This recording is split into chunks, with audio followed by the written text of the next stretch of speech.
shop at a supermarket, you know the food has been inspected. But what about the products being sold at farmers markets? Who's looking out for you there? Contact 5 investigator Dan Krauth has been working for the past 2 months to show you how to pick with care.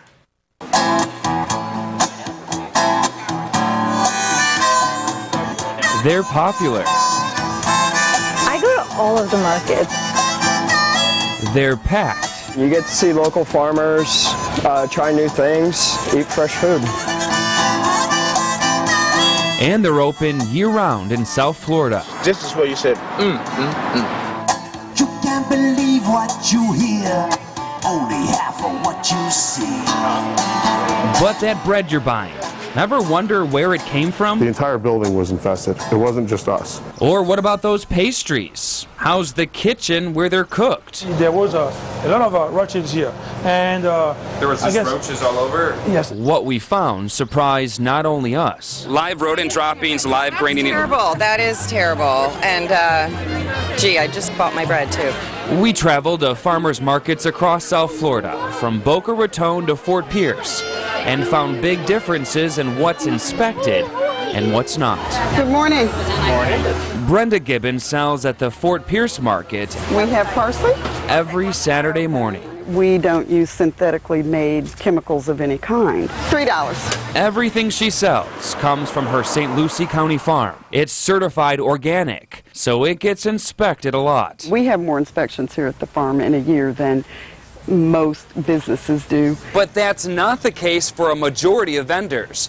Most small farmers and businesses who sell items like produce do not have to be inspected. You know, it's all fresh picked. It hasn't gone through, distributors. It hasn't gone through stock rotation somewhere. The state does inspect larger commercial vendors, not just their booths, but the kitchens where the food is prepared. And that's where we found some problems. Out of more than 24 inspection reports, we found 2 businesses that had poor inspection ratings. A bakery in Port St. Lucie cooks up baked goods for farmers markets across South Florida. Inspectors detailed a long list of violations. Rodent droppings, live crane eating insects, and moldy ceiling tiles back in April. I'm not aware of that. The next day, the owner invited us into his kitchen. It's disturbing. Nobody wants that to happen to their company. Disturbing for some customers as well. What's your reaction after you just bought bread for them? Maybe I'll feed it to the birds. The owner says it was cleaned up within 6 hours. The ceiling tiles replaced. It was in the walls and in the ceilings. It was never down into this area where we produce stuff. Another bakery serves up treats at the Green Market in West Palm Beach. 4 months ago, in the company's Lantana kitchen, inspectors found insects in the flour. The flour was on the floor. The flour is sitting here and cover, and we don't put that anymore. You see that there's no flour. Plus rodents and roaches in the bakery. The situation of the roaches is completely done. We have hired the company, which name is Orkin. You hired Orkin to take care of the problem? Yes. But they're still doing repairs. Because it looks like anything could get right under there and come right into the restaurant. That is right. A work in progress, and why some farmers say, Know your farmer, ask where it's grown. Sometimes we don't ask questions because we don't want to know.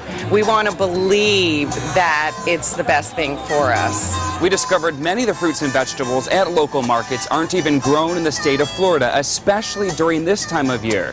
They're bought from large wholesalers from outside of the state. Dan Krauth, WPTV, News Channel 5.